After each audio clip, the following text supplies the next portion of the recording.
जय श्री कृष्ण भक्तजनों, आज हम हलषष्ठी माता की 6 कथाओं का श्रवण करेंगे।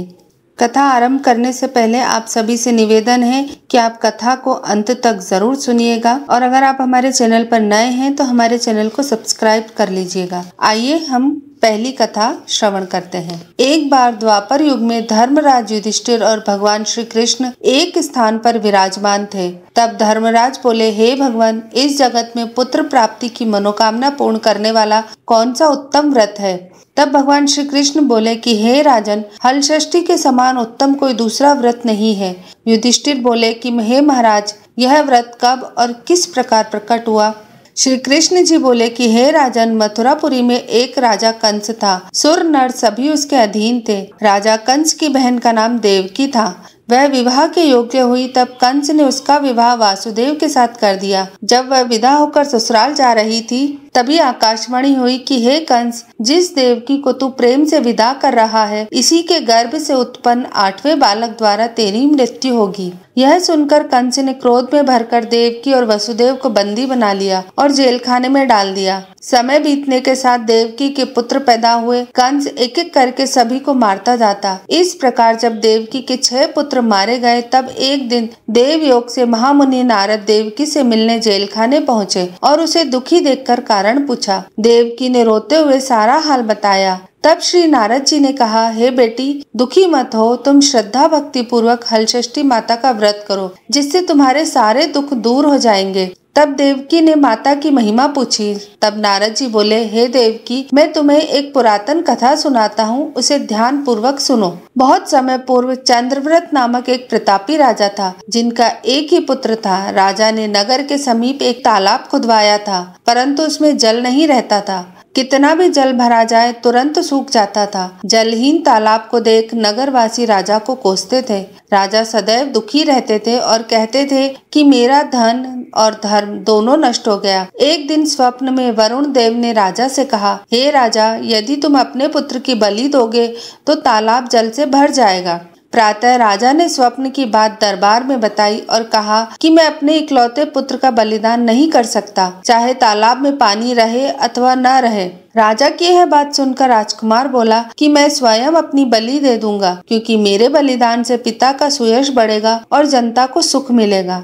यह कहकर राजकुमार स्वयं तालाब की तलहटी में जाकर बैठ गया और उसके प्रभाव से तालाब तत्काल जल से भर गया। उसमें कमल के पुष्प खिल गए तथा सभी जल जंतु बोलने लगे। राजा यह समाचार सुनकर दुखी होकर वन को चले गए। वन में 5 स्त्रियां हलषष्ठी माता की पूजा कर रही थी। राजा द्वारा व्रत विधि पूछने पर स्त्रियों ने माता की महिमा का वर्णन कर दिया, जिसको सुनकर राजा वापिस लौट आए और रानी से कहा कि तुम भी हलषष्ठी माता का व्रत तथा पूजा करो। राजा की बात सुनकर रानी उसी दिन से व्रत रखकर पूजा करने लगी, जिसके प्रभाव से कुछ समय बाद राजकुमार तालाब से बाहर आकर खेलने लगा। राजा यह सुनकर प्रसन्न हुए और राजकुमार को महल में ले आए। तभी से रानी प्रतिवर्ष हलषष्ठी माता का व्रत करने लगी।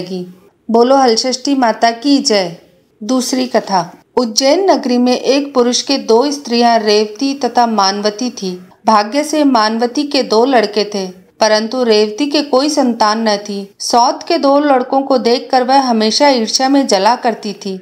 एक दिन ईर्ष्या के वशीभूत हो वह मानवती से बोली, हे बहन, तुम्हारे पिता बहुत बीमार है, उन्होंने तुम्हें देखने के लिए बुलाया है। अभी एक राहगीर यह संदेश देकर गया है। यह बात सुनकर मानवती अपने दोनों पुत्र रेवती को सौंपकर पति की आज्ञा लेकर पिता के घर चली गई। इधर रेवती ने सौत के 2 लड़कों को मारकर गांव के बाहर जंगल में फेंक दिया।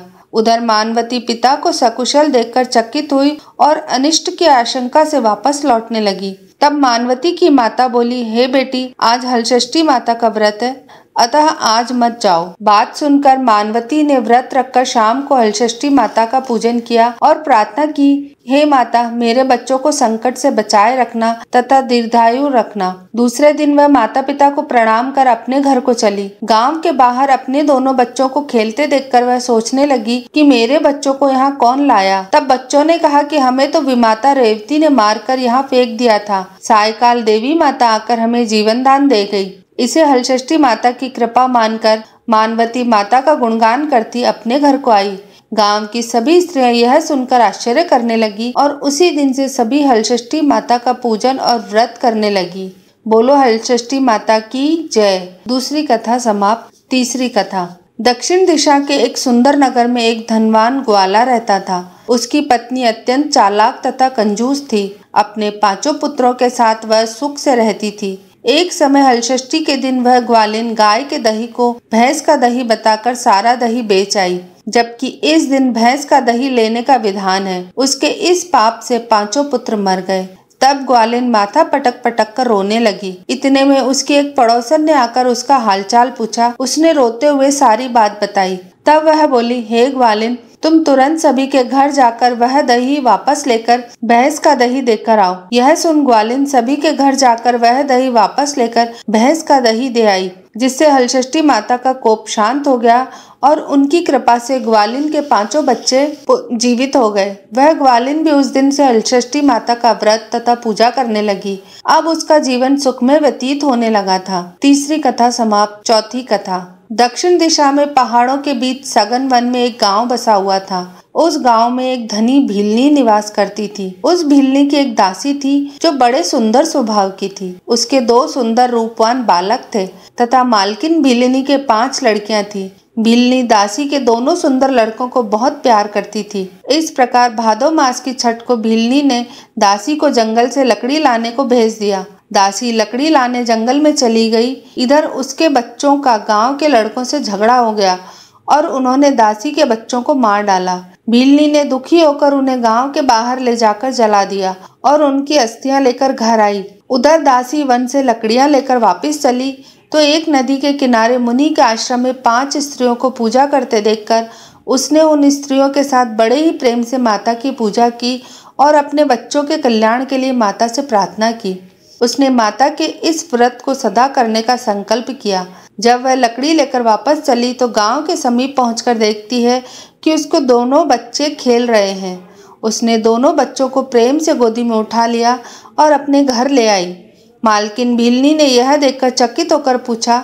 तब दासी ने माता के व्रत तथा पूजा का सब हाल कह सुनाया। माता के व्रत का प्रभाव देख मालकिन ने भी व्रत करने का संकल्प किया और सुखी हो गई। बोलो हलषष्ठी माता की जय। चौथी कथा समाप्त।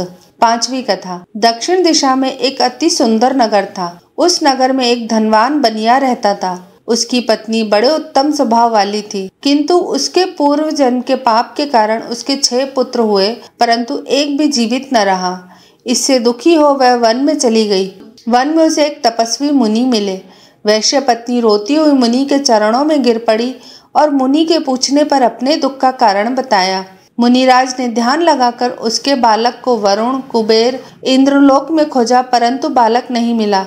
तब वह समाधि लगा ब्रह्मलोक गए। वहां वह बालक दिखाई दिया। मुनि ने कहा, हे बालक, तुम्हारे वियोग में तुम्हारी माता मृत्यु लोक में तड़प रही है, इसलिए तुम मेरे साथ चलो। यह सुनकर बालक बोला, हे मुनिराज, मैं कई बार गया और वापिस आया हूँ। अब गर्भ के दुख से मैं दुखी हूँ, अतः मैं वापस नहीं जाऊंगा। मुनिराज ने उसे बहुत समझाया, परंतु वह तैयार नहीं हुआ और मुनिराज से बोला, उनसे कहना वह मुझे पाने के लिए हलषष्ठी माता का व्रत करे और व्रत के प्रभाव से मेरे उत्पन्न होने पर मेरी पीठ पर पोता से प्रहार करे, तो इस क्रिया से मैं दीर्घायु हो जाऊंगा। यह सुनते ही मुनि की समाधि खुल गई और उन्होंने सामने बैठी वैश्य पत्नी को पुत्र का संदेश कह सुनाया।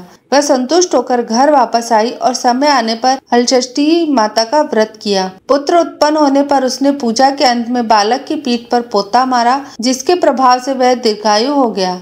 अब वह वणिक पत्नी सदैव हलषष्ठी माता के व्रत का संकल्प लेकर सुख पूर्वक जीवन व्यतीत करने लगी। बोलो हलषष्ठी माता की जय। पांचवी कथा समाप्त। छठी कथा।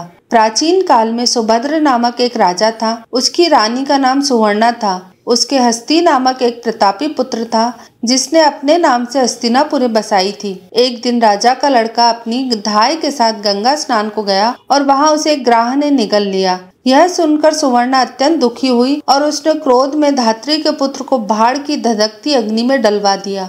धात्री पुत्र शोक में निर्जन वन में जाकर एक शिव मंदिर में शिव, पार्वती तथा गणेश जी की नियमित पूजा करने लगी। वह प्रतिदिन तृणधान तथा महुआ खाकर समय व्यतीत करती थी। व्रत के प्रभाव से भाद्रपद कृष्ण पक्ष के एक दिन उसका लड़का अग्नि से निकल आया। राजा रानी बाहर से लड़के को जीवित निकलते देख आश्चर्य करते हुए पंडितों से उसके जीवित निकलने का कारण पूछने लगे। तभी इस रहस्य को बताने के लिए शिवजी की आज्ञा से दुर्वासा ऋषि वहां आए। राजा रानी ने उनका स्वागत किया और लड़के के जीवित निकलने का रहस्य पूछा। दुर्वासा ऋषि बोले, हे राजन, इस धात्री ने वन में नियम पूर्वक श्रद्धा से भगवान शंकर, माता पार्वती और भगवान गणेश तथा स्वामी कार्तिकेय का पूजन किया है। इसके प्रभाव से ही इसका लड़का जीवित हो गया था। आप भी यह व्रत किया करें। राजा रानी दुर्वासा ऋषि को विदा करके ब्राह्मणों को साथ लेकर धात्री पुत्र के पास गए और उसको वहां कुश पर बैठे पलाश के नीचे शिवजी का पूजन करते देखा तो उसे उसकी माँ धात्री से मिला दिया। धात्री ने राजा को बताया कि आपसे भयभीत होकर जिस दिन से मैं वन में आई थी तब से मैं केवल वायु भक्षण करते हुए भगवान शंकर, माता पार्वती, भगवान गणेश तथा कार्तिकेय के पूजन में लगी रहती थी। एक दिन रात्रि में शिवजी ने स्वप्न में कहा कि तुम्हारा लड़का जीवित है क्योंकि तूने श्रद्धा सहित व्रत पूजन किया है। तुम्हारी रानी भी इस व्रत को करे, उसका लड़का भी मिल जाएगा तथा और लड़के भी होंगे।